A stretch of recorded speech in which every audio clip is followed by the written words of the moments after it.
Magandang umaga po sa inyong lahat. May isang ina noon na tuwing linggo nagbi-bake ng cake sa kanyang pamilya at isa pang extra na cake. Ang extra na cake ay kanyang nilalagay sa kanilang bintana para sa mga gutom na gustong kunin yon. Tuwing linggo, isang kuba ang dumarating at kinukuha yung cake nang wala man lamang pasasalamat. So maraming linggo ang nakaraan, ganun pa rin ang nangyayari. Kaya nakaramdam ng inis yung inang ito na nasabi sa kanyang sarili, wala man lang mga salita ng pasasalamat. Hanggang isang linggo, galit na siya at sinabi sa kanyang sarili, dededbolin ko na ang kubang ito. So, sa pagkakataong iyon, nilagyan niya ng lason ang cake na binake niya para doon sa kuba. Pero habang ilalagay na sana niya sa bintana, yung cake, abay nanginig ang kanyang kamay. At sinabi niya, ano ba itong ginagawa ko? So pinaglabanan niya ang kasamaang sinimulan na niyang gawin.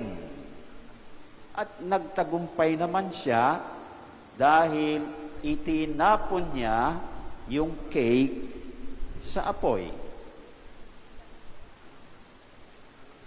So, yun, nagtagumpay siya. At naghanda siya muli ng isang cake na wala ng lason. At inilagay doon sa kanilang bintana. At gaya ng nakagawian, dumating din yung kuba, kinuha, wala ring pasasalamat. Pero ngayon, hindi na nagpa-apekto yung inang ito sa kubang sa kanyang kawalan ng pasasalamat.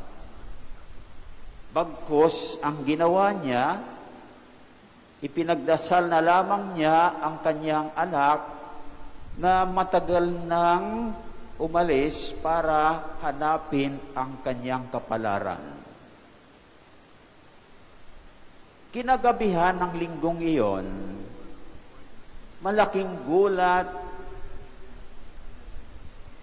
ang nagkaroon ang inang ito dahil nakita niya ang kanyang anak nang binuksan niya ang pinto.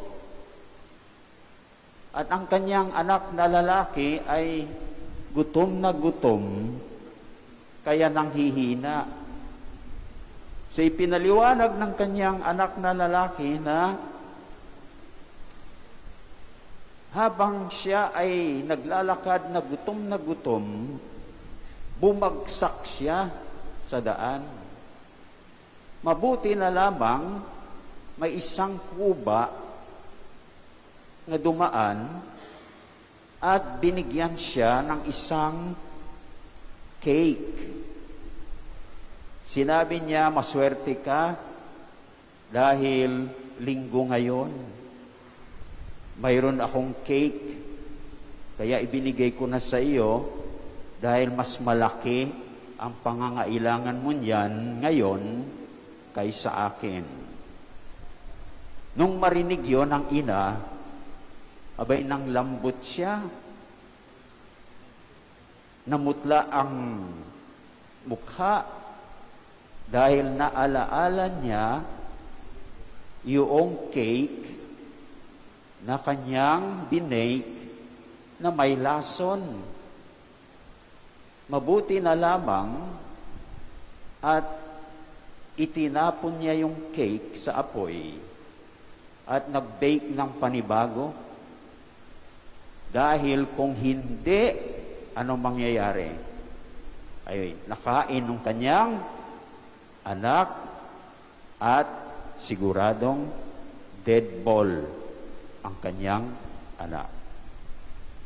So salamat na lamang na paglabanan niya ang kasamaan,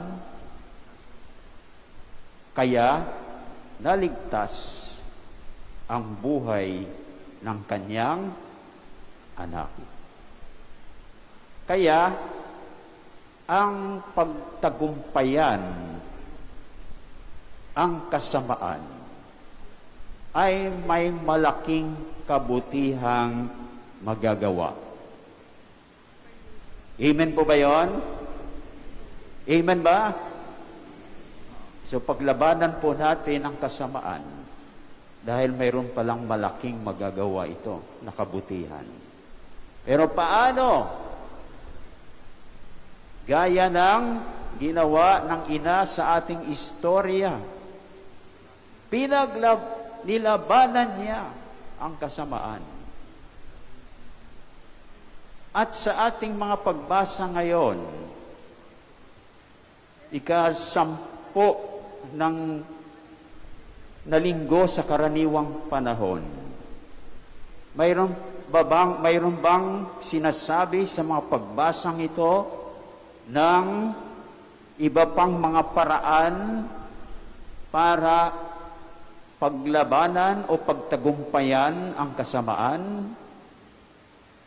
Sa unang pagbasa mula sa aklat ng Henesis, mayroon po ba? Mayroon? Ilan? Mayroong 3, subalit babanggitin lang natin ang 2. Una, yung kabaligtaran ng ginawa ni Adan ayon sa kanyang sinabi. Ano ba yung sinabi ni Adan nung tinanong siya ng Panginoon, kumain ka ba ng prutas? Anong sabi niya? Kasi pinakain ako ng babaeng ibinigay niyo sa akin. So nagpadamay si Adan kay Eva. At dahil nagpadamay, ayon. Kaya ang dapat gawin natin ay huwag tayong magpadamay sa kasamaan. Amen ba yon? So yan ang una. Ayon sa aklat ng Henesis, huwag tayong magpadamay kung gusto nating pagtagumpayan ang kasamaan. Ikalawa, yung kabaligtaran ng ginawa ni Eva ayon sa kanyang sinabi. Ano bang sinabi ni Eva? Mangyari, nilinlang po ako ng ahas. Kaya, natukso akong kumain. Kaya si Eva ay nagpalinlang. Kaya siya ay natukso. Kaya, para pagtagumpayan natin ang kasamaan, huwag po tayo magpalinlang. Abay, maraming nanlilinlang ngayon, no? Di ba sa online, yung online scam, Maraming mga demonyo sa online, kaya mag-ingat kayo na hindi magpalinlang. Dahil kung hindi kayo nagpapalinlang, ay talagang mapagtatagumpayan ang kasamaan. So sa ikalawang pagbasa naman mula sa sulat ni San Pablo sa mga taga-Korinto, mayroon bang paraan para paglaban o pagtagumpayan ang kasamaan? Mayroon dyan. Isa. Sabi, ipako natin ang ating paningin hindi sa mga bagay na nakikita, kundi sa mga bagay na hindi nakikita. At ipinapaliwanag na yung mga bagay na nakikita, at nagbigay siya dyan ng isang example, toldang tinatahanan natin. Ano yung toldang tinatahanan natin? Ayon sa ang ating katawang lupa. So yan ang isang bagay na nakikita, pero ito'y panandalian lamang at nasisira. Subalit, ang mga bagay na hindi nakikita ay magpasawalang hanggan at hindi nasisira. At anong halimbawang ibinigay dyan? Ang tahanan sa langit. Nakikita ba niyang tahanan natin sa langit? Hindi. At yun ay dahil ginawa ng Diyos, hindi masisira. Kapag tayo ay nakarating doon, ay sigurado na napagtagumpayan natin ang kasamaan sa lupa. Dahil kung hindi natin napagtagumpayan ang kasamaan sa lupa, hindi tayo makarating doon. Pero kapag nakarating tayo doon, ay tagumpay sa kasamaan. So yan ang ayon sa ikalawang pagbasa. Para pagtagumpayan ang kasamaan, ipako natin ang ating paningin sa mga bagay na hindi nakikita. Panghuli, sa Ebanghelyo, mayroon bang paraan para pagtagumpayan ang kasamaan? Mayroon po ba? Mayroon, isa. At ano iyon? Tumalima tayo sa kalooban ng Diyos. At kapag tumalima tayo sa kalooban ng Diyos, siyempre, hindi tayo tumatalima sa kalooban ng demonyo. Amen? At kapag tumatalima tayo sa kalooban ng Diyos, tayo ay nagiging kasama niya o kasama sa pamilya ng Diyos.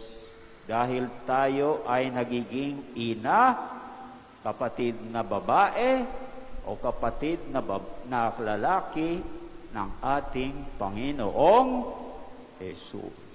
Kasi sabi niya, ang sinong tumatalima o sumusunod sa kalooban ng Diyos, ang siya kong ina, kapatid na babae, kapatid na lalaki.